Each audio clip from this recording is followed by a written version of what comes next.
Hello, all of my history-loving friends. I am Madam Morbid. I am your guide on any number of historical adventures. And today I am in Dallas, Texas, following the childhood footsteps of Bonnie and Clyde. Right now, I'm along the banks of the Trinity River. When Clyde was born, his father, Henry, was a sharecropper. And sharecropping was basically a massive scam. You know, they would dangle the prospect of owning your own land in front of people. And you would think if you worked really hard and, you know, did what you were supposed to, that someday you could own your own. But it just never was a reality for much of anybody. And Henry got to the age where he just was too old to keep doing it. And he finally made the decision, I'm not gonna make it. I'm never gonna have my own place. And I'm getting too old to do this. My body can't work this hard anymore. Clyde was kind of one of their middle children. Buck was about 9 years older than him, I think.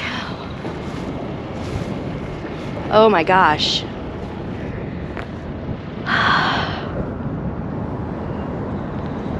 You know, they always say that Eagle Ford Road was the childhood home of Clyde Barrow.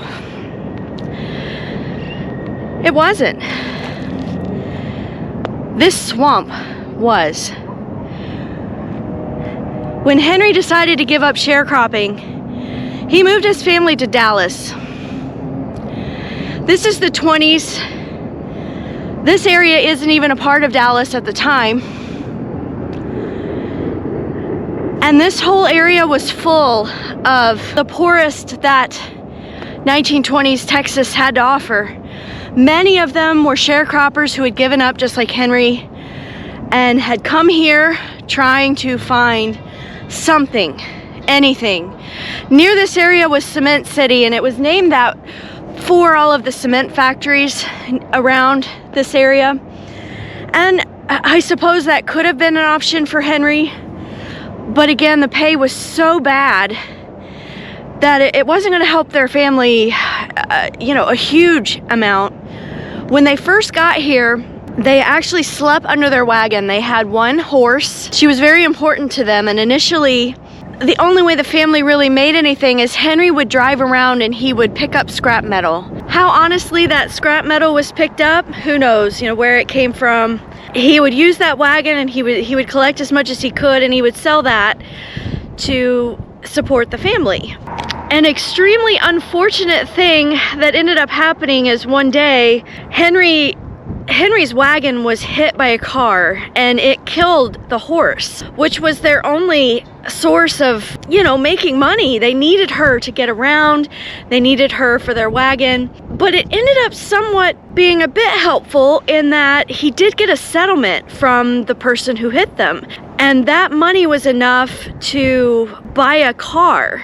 And with that car, it came new opportunities. He could collect more, and all the time he's doing this, he was also picking up materials to build a structure so that they weren't continually sleeping under the wagon or in a tent. And he gradually built this small dwelling, and that dwelling is what was standing as of 4 months ago at Eagle Ford Road, which became the Barrow filling station. It pains me to say that I am standing on the former site of Henry and Kimi Barrow's home and filling station. It was torn down in April. It was lost largely due to COVID, which allowed the owner to kind of sneak in and get it torn down, despite the fact that people were trying to save it as a historic landmark. It's really sad it's gone. This site right here was the anchor of Bonnie and Clyde. They always came back here because the one thing Clyde loved more than anything was his family. And had he been willing to leave his family and move somewhere outside of Dallas where the police weren't hassling him all the time and keeping him from keeping jobs, he could have made it straight, but he would not leave his family. He couldn't bring himself to do it. Even during their crime sprees, they would always come back to visit the family. Clyde lived in the little shack for a time when he was a child, not when it sat here, the transit camp where they were living, and that's where this shack that stood here was initially built. They did make enough that he was able to move it here for it to be a filling station, and I thought I might be able to see where the gas pumps might have been, but I don't see anything like that. But when Clyde wanted to come and visit his family, the cops were onto them that they would come back here and they would send messages with a Coke bottle for a long time. They would drive by and they would throw a Coke bottle out the window with a message to Kimi and Henry about where they were going to meet. But eventually the police figured out that they were doing it that way, and they had to stop that eventually, and they would get a message some other way. But this is where those Coke bottles were thrown out the window, and can't believe I missed getting to see that. If it had held on just a few more months, I would have been able to actually see it. So frustrating. Jeff Gwynne, who wrote that great book about Bonnie and Clyde called Go Down Together, he's an author who lives in Fort Worth.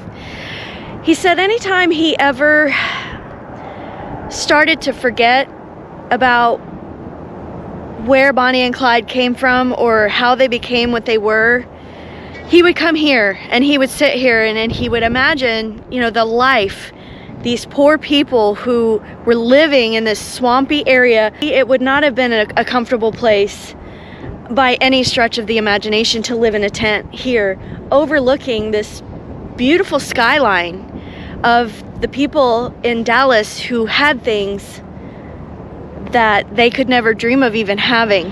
Clyde briefly went to this school in 6th grade. It's still here, it's still a school. Now it is the Jesus Morales Expressive Arts Vanguard. So, and is it for artistic kids maybe? Clyde used to have to walk to school from the camp along the Trinity with his younger siblings, Marie and Elsie. And a lot of times they didn't actually make it to school. There were fun things to do. Things way more fun than school. You could go to the park and play in the park. Or if you were lucky enough to have a dime, you could go to the movies. School really wasn't a priority, and as far as Clyde was concerned, it really wasn't going to help him all that much. All he needed to do was learn how to read and write, and he knew that. When he turned 15, he dropped out of school, and there wasn't a whole lot Kimi could do about it. Most kids in this period never went beyond the 8th grade. He did what his mama told him, but when he was ready to quit, he quit. The biggest reason Buck and Clyde turned to crime was when Clyde got old enough to get a job. His first job was working in a candy factory for $1 a day. And there were lots of great things that Clyde really desired. He wanted a saxophone. He was very gifted at music. He wanted to be a musician. That was his dream. But a saxophone was about $40. He wanted to be able to dress nicely. Actually, a lot of the people living in that camp cared a lot about how they dressed because that is the version of you people are seeing. And if you look nice, people are going to respect you more. It is an outward reflection of your success in life. He's working this job, he's getting $1 a day, and he's realizing there is no way on these wages I am ever going to afford any of these things that I want in life.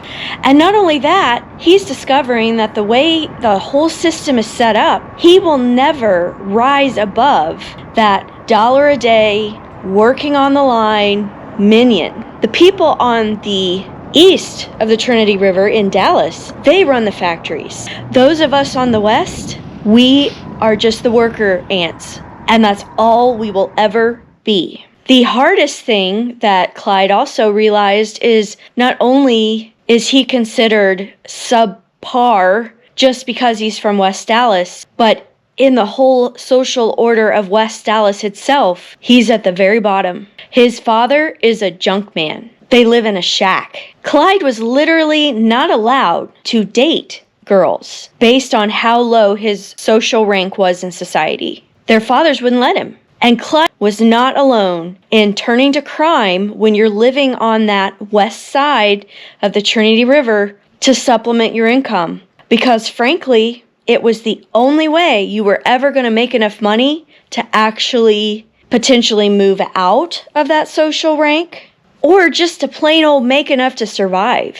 That whole region, people in Dallas started to call it the devil's back porch because they considered all of the people over there so lawless. But those people had no options. If you're stealing a lady's purse, you're stealing a lady's purse because maybe you can go to the movies. Maybe you can buy clothing. Maybe you can eat that day and do something fun to forget about how poor you are and how much people look down on you and how you will never, ever rise above your social standing. That was true for everyone. And the Barrow Boys were not unique in turning to petty theft and eventually car theft, because you could actually make quite a bit of money for stealing a car. You could get $100 for selling a car. It was a way you could make more, and they got pretty organized in how they were doing it. They started stealing cars out of town so that the Dallas police wouldn't be onto them.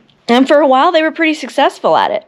While the Barrow Boys seemed to get away with things for a while, luck finally caught up with them in 1929. It was November 29th. Buck and Clyde and another guy they were with named Sidney Moore, they're driving in a stolen Buick, and they're headed north to a little town called Henrietta. And when they get there, they ditch the Buick and they steal a Ford. As they're driving out, they see a house. It looked empty, so they broke in and they found a little bit of jewelry, just a little bit of money, not much worth anything. They split what they had and they started heading back to West Dallas. As they went through a town called Denton. It's around 1 a.m. Their trip had basically been a total bust. When they drive by this Motor Mark garage, they decided to break in. And while they were in there, they found a small safe, but they couldn't get it open, so they decided to take it with them. And as they were trying to put it in the Ford, a policeman drove by and saw them, and he gave chase.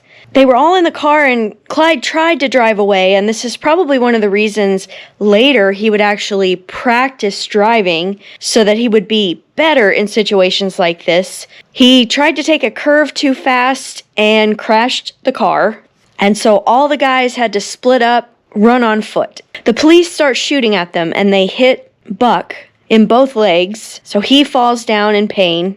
Moore surrendered, but Clyde kept going, and he ended up hiding under a house until they stopped looking for him. Then he came out, he hitchhiked back to West Dallas. Buck was given 4 years for this. There was a ton of evidence that Clyde had been involved in this, so he's pretty much wanted at this point. From his jail cell, Buck wrote his mother a letter saying, "This is it, Mom. I'm not going to do this kind of crime anymore.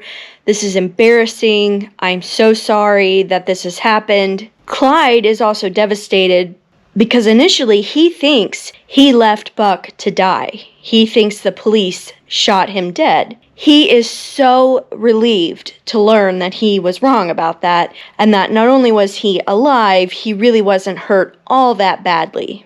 But Clyde also goes into this period of being terrified that he will be arrested at any moment. Kimi, of course, hopes this will scare both of her sons to go straight. And for a while, Clyde does actually be more careful about who he hangs out with. One of his friends in particular at this period in time was a man named Frank Claus, and a lot of people in Clyde's life felt that he was a very bad influence. And Clyde does stop hanging out with him after this happens. But he is really down in the dumps. He feels like he abandoned his brother. And to cheer him up, his friend Clarence Clay invites Clyde to a party. And then he met Bonnie. I want to thank you so much for joining me today. If you liked what you saw, please like this video. Please subscribe to my channel. I will see you next time.